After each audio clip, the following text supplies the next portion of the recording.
internacional, e a gente sabe como também o fator econômico, né, move várias das questões diplomáticas. E é exatamente esse enfoque, né, que eu preparei para a gente falar sobre essa questão aí dessas tensões entre a Ucrânia e a Rússia. Né? Para lembrar, né, exatamente para destacar essas questões econômicas, a gente tem que ter um plano de fundo que é quais são as reservas ali de gás, principalmente de gás, né, que a Ucrânia tem à disposição, e é uma região em que é uma região muito rica em gás, de um lado da Ucrânia, do outro a Rússia, né? E recentemente está sendo concluído um gasoduto da Rússia para a Alemanha. A gente tem que lembrar que a Alemanha é o principal oficina industrial da Europa, então consome muita energia e boa parte desse gás natural, e é um gasoduto que liga a Rússia, passando pela Ucrânia, até a Alemanha. Então, assim, e aí a gente vai entendendo, né, e desenhando um pouco os interesses, pelo menos econômicos, aí por trás. A Rússia não quer que a Ucrânia se aproxime muito do bloco europeu, exatamente pela perda de autonomia que a Ucrânia teria, caso ela, por exemplo, opte por se inserir no Tratado do Atlântico Norte, a OTAN, né, a Aliança Militar, ou porventura também na zona do euro, o que de alguma forma baratearia, né, esse gás, tanto exportado pela Ucrânia como pela Rússia, para a Alemanha e para o resto dos países europeus, e a Rússia perderia, uma vez que a Rússia, através de suas empresas, é uma das que mais explora ali os gases, né, da Ucrânia, perderia esse rendimento. Então, existe essa, vamos dizer assim, um pouco esse receio russo de perda do domínio econômico sobre essas reservas de gás natural, sobre parte, né, em seu território, sobre parte da Ucrânia, que eles intermediam através de suas empresas. Do outro lado, a gente também tem eu vejo, né, e essa é uma leitura muito minha que eu faço, um alarde muito grande feito sobre esse risco de fato de uma guerra entre a Rússia e a Ucrânia. Eu acompanho de perto, assim, né, lendo as notícias, algumas fontes diretamente da Rússia, ali, de outros países, e pelo que eu percebi, a grande maioria das vezes em que se teve uma declaração oficial do Putin, da Rússia, do seu ministro da Defesa, da diplomacia, é de que eles não vão invadir, de que eles não não tem porquê, que é só alarde, que não existe, que eles estão fazendo um exercício militar, já estava programado, e agora essa recente notícia aí que você leu de que esses exercícios militares estão acabando, e uma vez acabado, vão retirar parte das tropas ali da Bielorrússia. A Bielorrússia, ela fica ao norte da Ucrânia e na fronteira com a Ucrânia, né? Então, com a Rússia, então é a parte norte ali da Ucrânia, e já estaria terminando então esses exercícios, e não existe esse tipo de alvoroço, mas também não podemos ser inocentes suficientes para acreditar como ocorreu já, se não me engano, 5 anos atrás, quando a Ucrânia passava aí por crise política, né, com o afastamento do presidente deles, que eu não me lembro o nome, e que durante esse período a Rússia anexou, né, um território de Donetsk, se eu não me engano, que é o sudeste ali da Ucrânia, próximo à Rússia, um território ali de maioria russa, de maioria cultural e de pessoas russas, mas que, se não me engano, desde a Segunda Guerra Mundial, estava sob o domínio da Ucrânia, mas era uma região que demandava ser anexada pela Rússia, né? Então existe também aí um certo debate sobre isso. Claro que foi um movimento, vamos dizer assim, expansionista militar da Rússia, que ficou por isso mesmo, né? Então é aquele negócio, né? Quem vai declarar guerra nunca avisa, até para não permitir que seus oponentes preparam de fato uma defesa eficiente, né? Uma defesa com tudo que poderiam. Mas pelo tudo que eu venho acompanhando, eu acredito que todo esse movimento militar, todo esse imbróglio, e ter levantado, né, essa questão toda foi exatamente mais por pressão militar, diplomática, do que de fato a possibilidade de a Rússia levar às vias de fato uma invasão, uma ocupação contra a Ucrânia. Eu acho que seria tanto ou mais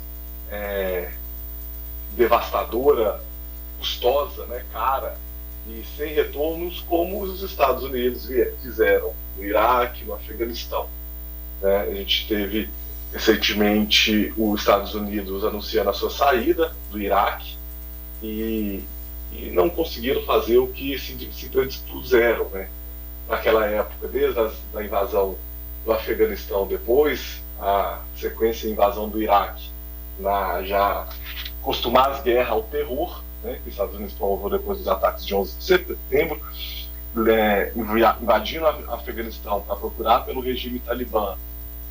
Eles invadem o país, ocupam o país, tem problema com guerrilhas, né, até hoje tem problemas. Depois invadem o Iraque, alegando que Saddam Hussein tinha armas de destruição em massa.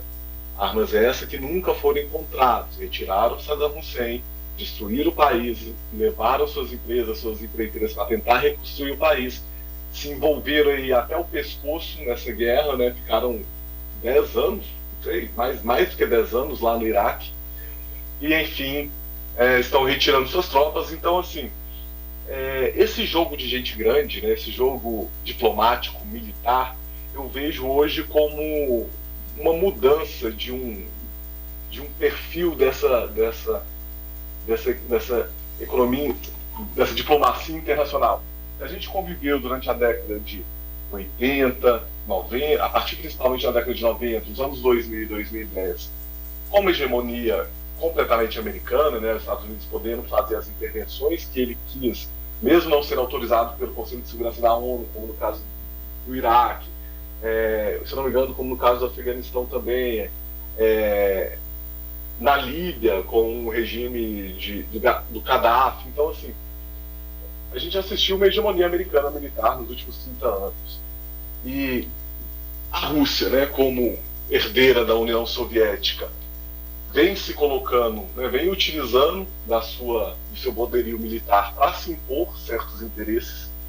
E aí, aqui eu cito o próprio Lenin, né, um dos teóricos revolucionários da União Soviética, que escreveu uma obra sobre imperialismo, descrevendo como que boa parte das guerras do século XVIII e século XIX foram, em sua grande parte, por recursos, como no caso aqui do gasoduto, do gás natural, por linhas de comércio, por acesso a mercados, a trabalhadores, ou acesso a um espaço de dominação política, como no caso da África. Né? Então, nesses últimos 30 anos, a gente teve essa hegemonia americana.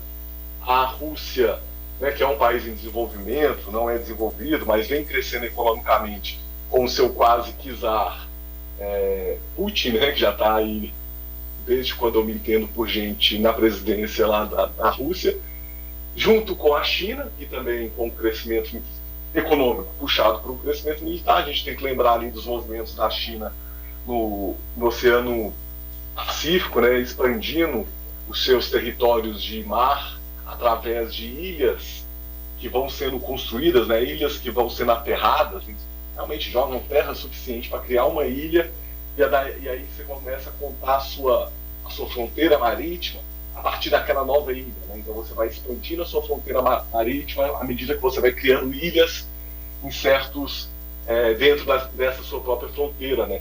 E então eu acho que a gente está assistindo aí ao nascimento de um mundo no que tange essa questão diplomática militar mais multipolar. Né? A gente tinha unipolar com os Estados Unidos, agora com a Rússia, com a China e também, em certa medida, com o bloco da OTAN, né, representado basicamente pelos países da Europa e Estados Unidos, 3 grandes players nesse jogo de influências e aí vai tanto oficiais, né, como as guerras promovidas pelos Estados Unidos contra o Iraque e Afeganistão, como também a que a gente chama das guerras híbridas, né, guerra de informação, de espionagem, de financiamento de grupos rebeldes, terroristas, como os Estados Unidos fez tantas vezes ao longo da história, como a União Soviética também fez ao longo da história.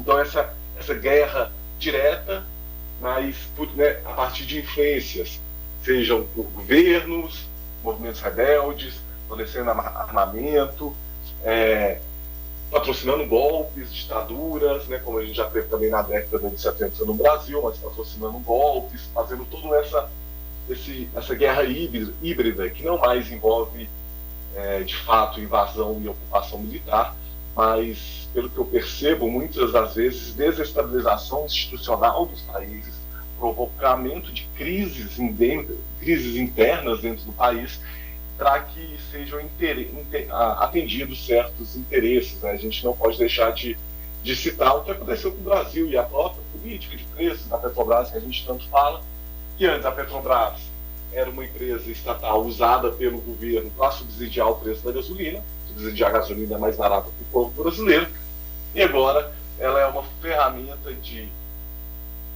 agora a política de preços da Petrobras é uma ferramenta de conceder lucro tanto para a Petrobras quanto para os importadores de combustível. É possível, né, a gente pensar que toda essa mudança, né, em torno de uma das maiores petroleiras do mundo, a Petrobras, não esteja envolvida com todo o trabalho de dilapidação do patrimônio que foi feito por gestões corruptas da Petrobras, mas também por um ataque a empresas de estrutura, principalmente no que tange às suas políticas de preço, em como a gente utiliza na nossa empresa. E, enfim, esse mundo mais multipolar, ele promete aí alguns impasses, mas eu acredito plenamente aí, de otimismo, que a gente já passou da fase de grandes conflitos beliciosos, né, como seria no caso da Rússia e da Ucrânia, até porque frente ao poder de destruição que esses países têm, eu acredito que as guerras não durarão mais tanto tempo quanto durou as últimas. Muito bem, essa participação de Hermano Caixeta aqui no Em Pauta da Rádio Clube 98. Hermano, eu preciso fazer um rápido intervalo. Na sequência, a gente tem mais assunto a falar, porque a gente tem também sobre o Boletim Focus, que o mercado eleva a estimativa da Selic para 12,25% e inflação para 5,5%. É uma queda, né, na inflação, possivelmente aí para os próximos meses. É uma estimativa do Boletim Focus para 2022. E a gente então falou a respeito dessa tensão econômica internacional de duas grandes potências, de um lado Estados Unidos, ele que reina sobre as Américas, e do outro a Rússia, que reina sobre a Ásia. A gente vai para um rápido intervalo comercial, voltamos na sequência aqui com De Tudo Um Pouco. Não saia daí. Fique em sintonia. De Tudo Um Pouco volta já. Quer toda tranquilidade para sua casa, condomínio e até para sua empresa? Aproveite a Semana Patrimonial do Sicoob Credicopa. São condições especiais para contratar os seguros residencial, condomínio e empresarial. Até dia 11 de fevereiro, procure a agência na Praça Desembargador Frederico 37, Praça da Antiga Rodoviária. Semana Patrimonial, seu patrimônio segurado e sua tranquilidade garantida. Unipan, educação que transforma, apresenta Debate 98. Venha conhecer a nova unidade da Cafeteria Santiago em Patos de Minas. Agora você poderá degustar as nossas delícias acompanhadas do melhor café do Brasil. Na unidade 2 da Cafeteria Santiago, na Rua Major Gotti, em frente ao Hotel Center Patos. Cafeteria Santiago, agora com 2 lojas em Patos. Unidade 1 na Rua Legário Maciel e unidade 2 na Major Gotti. E também com nova loja em Belo Horizonte, na Rua Fernandes Tourinho, esquina com Getúlio Vargas, na Savassi. Acesse www.cafesantiago.com.br para conhecer mais do melhor café do Brasil. Cafeteria Santiago. Venha passar bons momentos com a gente. Classificados Tintim, 30 anos fazendo a diferença e ajudando você a realizar bons negócios. Vender e comprar com toda a segurança, é claro. Só nos Classificados Tintim, que está apto a publicar qualquer tipo de edital. Gente, vou falar pra você, os Classificados Tintim não possuem grupos de WhatsApp e nem Facebook. Não caia nesse golpe não. Tem muita gente utilizando aí o nome e a referência do Tintim, a credibilidade do Tintim para criar grupos de WhatsApp, de Facebook, para fazer esses anúncios e aplicar golpes. Não caia nisso, não existe. Apenas o site classificadostintim.com.br. Sabe aquela geladeira, aquela TV, aquela bike, tá ali parada, tá precisando vender sua fazenda, alugar seu apartamento, sua casa, ou vender o seu lote, sua casa, seu apartamento, tá precisando vender, comprar ou catirar? O lugar certo é Classificados Tintim. 2 edições semanais, viu? Às quartas-feiras e aos sábados. Classificados Tintim, 30 anos fazendo a diferença e ajudando você a realizar bons negócios. Há 30 anos estando ao seu lado e ajudando você a ficar cheio da grana. Classificados Tintim. Voltamos a apresentar pela Rádio Clube 98 o programa de Tudo um Pouco com Matheus Alves.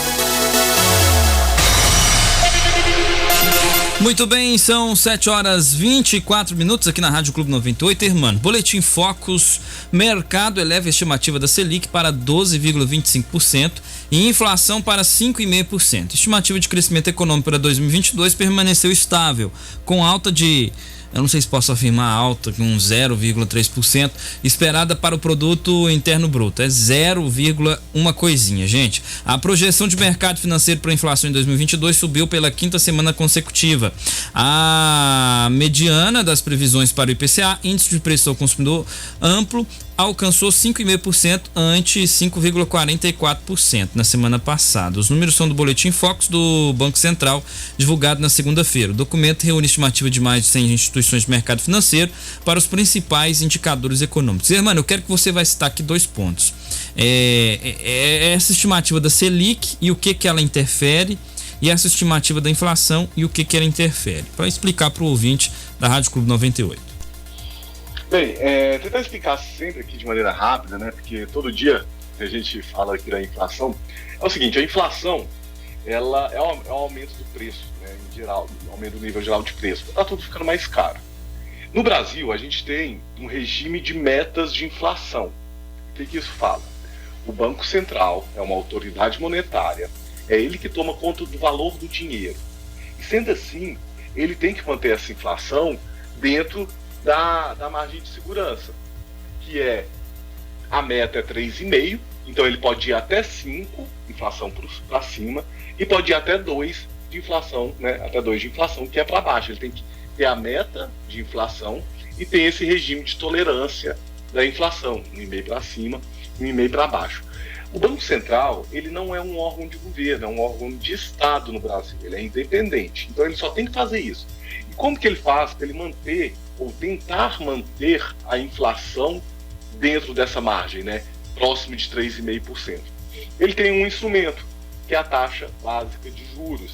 E qual que é o princípio de funcionamento? É o seguinte: quando a economia está muito aquecida, está crescendo, né, quando a inflação está subindo, mas aí eu abro aspas aqui, porque nem sempre quando a inflação sobe, quando a economia está crescendo, né? A gente está agora com a inflação subindo e a economia patinando, mas assim, se a inflação está subindo, o Banco Central vai precisar de aumentar os juros, para ele dar uma freada na economia, para ele frear a economia e o dinheiro começar a ficar mais escasso e as pessoas começarem a gastar menos, para controlar essa inflação, para que os preços parem de subir. Se a inflação estiver baixa, isso aí normalmente vem acompanhado de um baixo crescimento também, o Banco Central pode diminuir a taxa de juros. Aí ele diminui os juros, fica mais barato para a pessoa comprar uma TV, um carro, financiar uma casa, para o empresário contratar, investir, contratar gente nova, e a economia volta a andar mais rápido e a inflação tende a subir novamente. O problema, como eu disse, já adiantei, é que a gente está com uma estagnação, né? Não está para falar que 0,3 é algum crescimento, né? Para a potencialidade que o Brasil tem, 0,3 está parado. É muito triste, e é uma daquelas coisas que eu falo assim, do ponto de vista racional econômico, a gente vê um país com a nossa potencialidade estando parado no tempo, há mais de 10 anos, é muito triste. Assim, a gente vê que uma década perdida se consolidando exatamente porque o país não cresce. Se o país não cresce, não gera emprego, as pessoas não melhoram de vida, as pessoas não consomem mais, pessoas não viajam, não compram casa, não compram carro, não tem emprego, não tem segurança. Então, assim, nessa situação que a gente está de uma estagnação com inflação, o remédio que o Banco Central tem, que é a taxa básica de juros, ele fica muito amargo, porque vai ter que manter uma taxa de juros ou subir uma taxa de juros muito alta, hoje a 12,25. Isso significa que se você compra título do Tesouro, você já tem um rendimento de 12,5%, aí você 12,2%, aí você para e pensa, qual negócio investindo que você tira mais de 12%, sabe? Então, assim, essa taxa básica de juros, ela serve também para balizar todos os outros investimentos da economia, seja eles financeiros, aqueles que rendem mais juros do que 12%, porque só os títulos públicos do governo, né? E os investimentos produtivos mesmo. Então, aquele investimento que tem 10% de retorno, para que eu vou investir meu dinheiro se eu posso ir lá comprar título da dívida do governo e ter certeza que vou receber 12%? Então, tranca mais a economia, atravanca a economia, trava a economia e diminui a perspectiva de crescimento. Então, assim, esse remédio que o Banco Central tem, que é a taxa básica de juros, por ser únicos, né, se a gente tivesse outros instrumentos monetários no Brasil, essa é uma discussão importante, ela é difícil, ela é mais técnica, porque, né, compete à política monetária. Se a gente tivesse outros instrumentos de política monetária, talvez combinado também com política cambial, a gente teria mais armas para agir contra a inflação. Infelizmente, a gente só tem a Selic, que é como se fosse um tiro de canhão para abrir uma porta, mas a porta abre, né? E pelo boletim aí que a gente vem acompanhando do Focus, a estimativa é que a gente continue aí ao longo desse ano com esses juros altos, e aí eu também destaco a possibilidade real devido aos trâmites ali das eleições, a gente ter uma elevação dessa taxa de juros e uma economia atravancada, de freio de mão puxada, travada, que não gera emprego, que não cresce, que não produz. Então, essa é a perspectiva que o Banco Central, e eu repito, não é um órgão de governo, é um órgão de Estado, vem dando para a gente, não é das mais animadoras. Muito bem, essa participação de Hermano Caixeta aqui no programa De Tudo Um Pouco, no Em Pauta. Hermano, o seu destaque final. Certo, Matheus, muito obrigado aí para os ouvintes, né, nessa segunda-feira, falar que mais uma vez, assim, pelo menos pelas notícias, a gente passa perto de uma guerra, mas eu ainda acredito piamente que são só bravatas, né? E que, assim, eu quero acreditar de que a humanidade não vai ter coragem de se autodestruir em uma guerra de potências nucleares. E espero que isso desenvolva da melhor maneira, né? Assim como já vem sendo anunciado. Mas também gosto de lembrar que existe aí uma relação que coloca realmente vários países do mundo em uma condição bem inferior, sejam elas militares, mas principalmente econômicas, né? E essa guerra econômica, ela é muito mais híbrida, ela é feita por empresas e ela mata muita gente de fome, de frio, mata gente que vive a vida inteira só para trabalhar. Então, acredito que a gente tem que evoluir para uma diplomacia maior nas questões militares, mas também uma diplomacia maior nas questões econômicas, ajudando a salvar vidas, né, das pessoas, garantindo elas uma condição melhor de trabalho, de sustento e de perspectiva de vida, né, como a gente já teve, como eu ainda acho que a gente vai ter. Então, obrigado, Matheus, ouvintes da Rádio Clube, a gente se vê segunda-feira aqui. É isso, até a próxima segunda-feira, Hermano, e até lá, se cuida! Se cuidemos. Não saia daí. De Tudo Um Pouco com Matheus Alves, volta já. Aí, mãe, conversando com as amigas no WhatsApp, hein? Ah, que nada.